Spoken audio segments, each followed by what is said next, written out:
Gangster Atiq Ahmad के कत्ल के बाद कई रिएक्शंस आ रहे हैं। ये बात जाहिर है कि जिस तरह से कत्ल हुआ उस पर डिबेट की जा रही है, लेकिन उसके साथ साथ उसके ऊपर जो केसेस थे या बाकी चीज़ें कही जा रही है। महाराष्ट्र में बीड़ की अगर बात करें तो वहाँ पे 2 लोगों को गिरफ्तार किया गया क्योंकि अतीक अहमद के सपोर्ट में पोस्टर लगाए गए थे। इस वक्त हमारे साथ बातचीत के लिए पॉलिटिकल एक्सपर्ट जफर सरेशवाला जुड़ रहे हैं, जिनके पास एक महत्वपूर्ण और इंटरेस्टिंग किस्सा है। अतीक अहमद से आपकी बात हुई थी, उनके बेटे असद उसका एनकाउंटर हो चुका है, उससे उसको आपने देखा था, मिला था। क्या किस्सा है वो, कब की बात? देखिए, यानी मुझे तो यूँ दुनिया भर से लोगों के फ़ोन आते हैं और मतलब पता ही नहीं होता कहाँ से मेरा नंबर आ गया लोगों के पास। और मेरा एक मिजाज है कि अगर कोई तकलीफ़ में है, अक्सर कोई परेशानी होती है, तकलीफ़ में होती है, तो मैं कोशिश करता हूँ कि अगर मैं किसी की मदद कर सकूँ तो मैं कर देता हूँ। तो इस तरह से एक दिन हमारे एक जानने वाले हैं, नॉन मुस्लिम हैं, जो मेरे साथ हमारे तालीम और तरबियत में काम भी करते हैं। उनका फ़ोन आया कि यार वो कुछ इलाहाबाद के लोग आपसे मिलना चाहते हैं।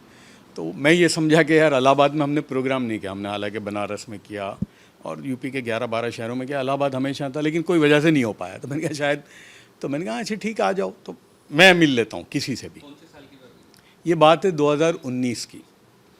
तो वन फाइन डे बोले कि ज़फ़र भाई हम लोग पहुँचे और आ रहे हैं। तो आए तो पहले तो मैंने देखा कि भाई बड़ा एक मिठाई का बड़ा वो, बोले कि हमारे इलाहाबाद की बहुत मशहूर मिठाई है। तो वो जो गैर मुस्लिम थे, नॉन मुस्लिम थे, वो भी थे और एक मुसलमान थे और एक नौजवान लड़का था, मतलब वेरी गुड लुकिंग, हैंडसम और बहुत शाइस्तगी जिसको कहते हैं ना, अच्छे से वेल बिहेव्ड।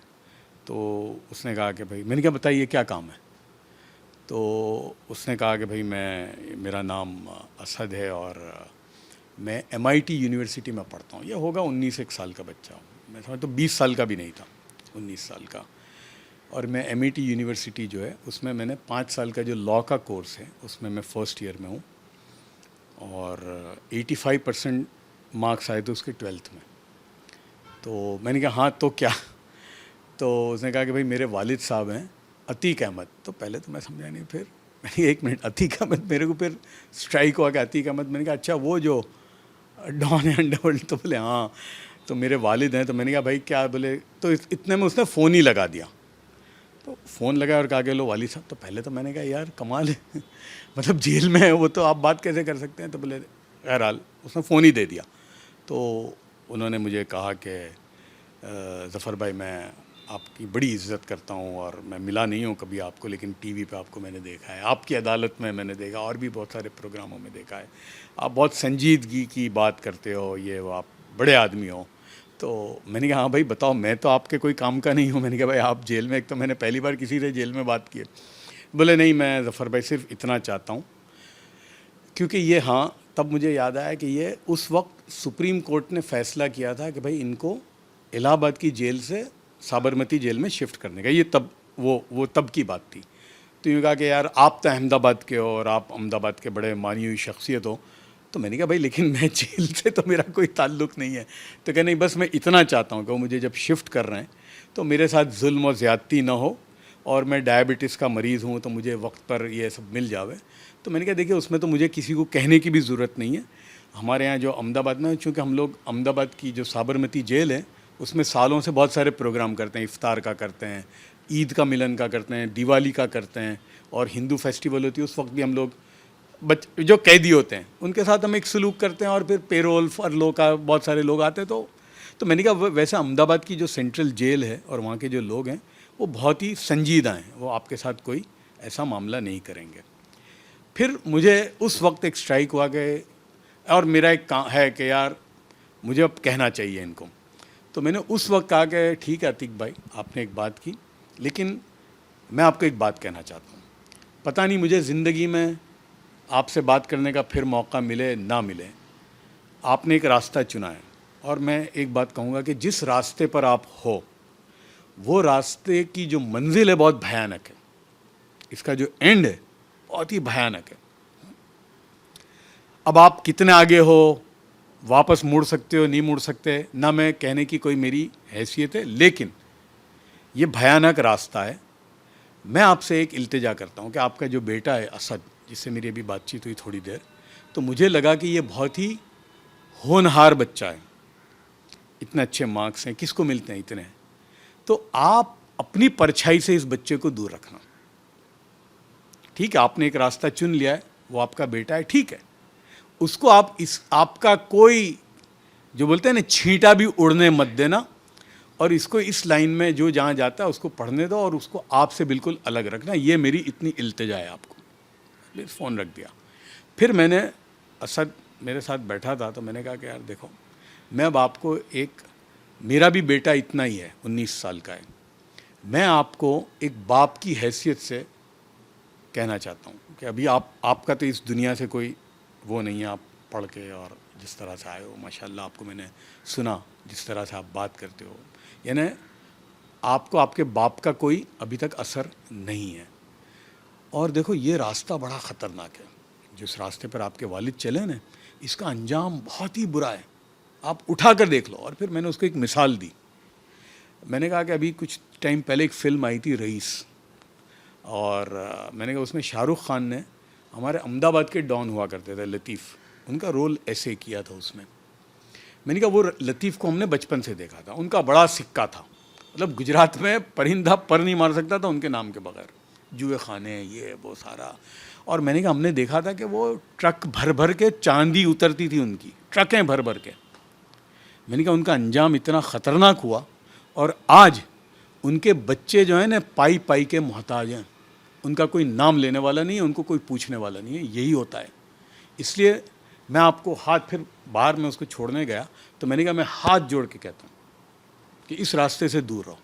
फिर उसने उसकी वालिदा को फ़ोन लगाया, उसकी मदर को फ़ोन लगाया। तो चूँकि मेरा एक इंसानी फ़र्ज़ था कि इतनी बड़ी मिठाई बेचारी ने भेजी थी, तो मैंने उनको भी यही कहा कि आपके बच्चे से मेरी मुलाकात हुई, बस मैं आपसे भी यही इल्तिजा करूँगा कि अपने औलाद को उनसे दूर रखना, और ये बहुत अच्छा है, आगे निकलेगा। ठीक है, बाप होता है, बेटा अलग होता है। तो ये बात मैंने तीनों को यही कही, बाप को भी, बेटे को भी, और उसकी माँ को भी। तो और ये है, ये जो रास्ता है ना, अंजाम इसका बड़ा ख़तरनाक है, गोरी एंड। जो मुंबई में भी देखा गया, अहमदाबाद में गैंगस्टर्स का जो अंत होता है जिस तरह से, बिल्कुल, मैं कम से कम 10 जानता हूँ, बड़े बड़े सुरमा, अरे यानी उनके ना बम्बई में, मैं नाम नहीं लेता, कि जिनका दबदबा था, आज उनका कोई पूछने वाला नहीं है, मक्खी नहीं उड़ती उनसे। ख़तरनाक एंड होता है। और देखिए, सियासी पार्टियां जो है ना उनको इस्तेमाल करती हैं। लतीफ़ भी बड़े सियासी इस्तेमाल होते थे, लेकिन जिस वक्त कोई पूछने नहीं आया, ये मैंने उनको कहा था। मैंने कहा जो आप, उस वक्त मुझे मालूम था कि इनके पास बहुत बड़ा पॉलिटिकल सपोर्ट वगैरह है। मैंने कहा जिस दिन हुआ ने कोई खड़ा नहीं रहेगा, और अल्लाह ने तुम बहुत अच्छा हो कि ये तुम इसमें गए। अच्छा, मेरे को एक ये होता था, बाद में जब गया तो मैं जब सोचा है कि कहाँ अतीक और ये असद, तो मेरे को समझ में नहीं आती थी कि यार ये इनका बेटा कैसा है, मतलब he was so well behaved child. But देखो क्या हुआ। कहीं ना कहीं एक ये भी बात है कि अब ये होने के बाद, अभी जैसे बीड़ की, हम आपको महाराष्ट्र की बात बता रहे थे, पोस्टर्स लगे, शहीद कहा गया, निषेध कहा गया, पुलिस कार्रवाई हुई, लोगों तक आप क्या संदेश पहुंचाना चाहेंगे? क्योंकि सोशल मीडिया, टीवी पर देखते हैं ये बातें, उसके फिर रिएक्शंस दिखते हैं।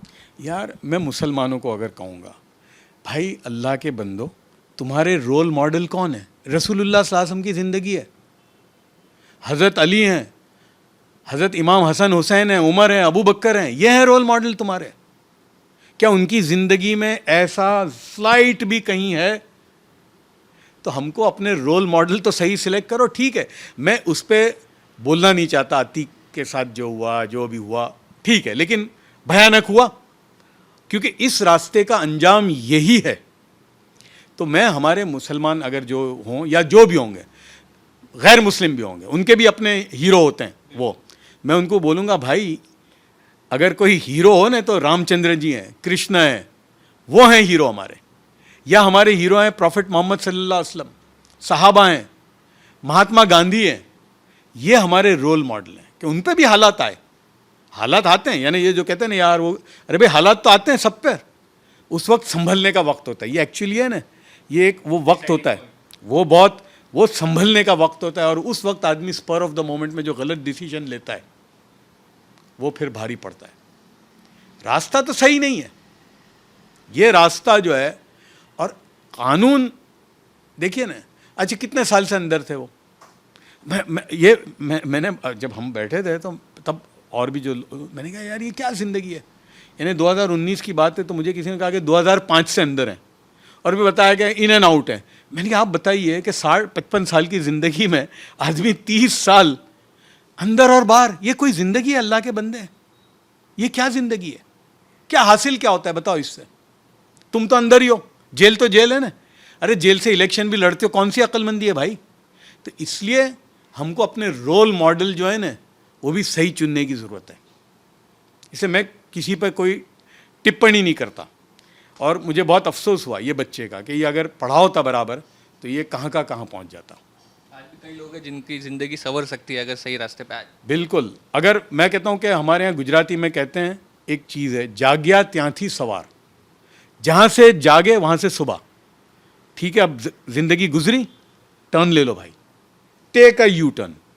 यू टर्न लेना ही पड़ेगा आपको और वो रास्ता 100 आप निकालो। यहाँ ही नहीं, दुनिया में देख लो। दुनिया के बड़े बड़े जो गैंगस्टर थे अंडरवर्ल्ड, तुम्हारे माफिया, जापान में मैंने तो देखा है, जापान के अंदर, इटाली के माफिया, न्यूयॉर्क में, शिकागो में, कहाँ हैं आज?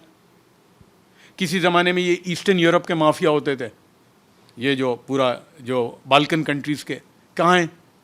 नहीं चलता। सही रास्ता सही होता है, आपको उसी पे चलना पड़ेगा। एनकाउंटर किलिंग्स भी कहीं ना कहीं डिबेटेबल विषय रहा है, वो भी कई जगह मुंबई में या कई जगह देखी गई है। एक वो चीज़ भी शायद सही तरह से कंक्लूजन नहीं होता कहीं ना कहीं। भाई देखिए वो तो है। अब वो कोई यानी यहाँ बॉम्बे में भी बहुत सारे सीरीज़ हैं। अब वो भी गलत है। यानी कि देखिए हमारे मुल्क की सबसे बड़ी खूबी आप देखिए हिंदुस्तान की, कसाब, पूरी दुनिया ने देखा है ना, गोली चला रहा था, कितने लोगों को मारा। क्या हमने वहाँ गोली मार दी उसको? क्या किया? उसको प्रॉपर ट्रायल दी, lower court, high court, supreme court. और फिर वही नहीं, हमारे कॉन्स्टिट्यूशन में है कि देखिए मुल्क का दुश्मन है, टेररिस्ट है, उसको लॉयर भी दिया हमने, भारत सरकार ने दिया और प्रॉपर उसको दी सुप्रीम कोर्ट में। फिर उसको कहा गया अच्छा ठीक है भाई, रिव्यू पिटीशन भी कर सकता है। मतलब सारा सब कुछ होने के बाद तो ये रूल ऑफ लॉ है हमारे मुल्क का और उसका फ़ख्र है हमको कि हमारे यहाँ बनाना रिपब्लिक नहीं है।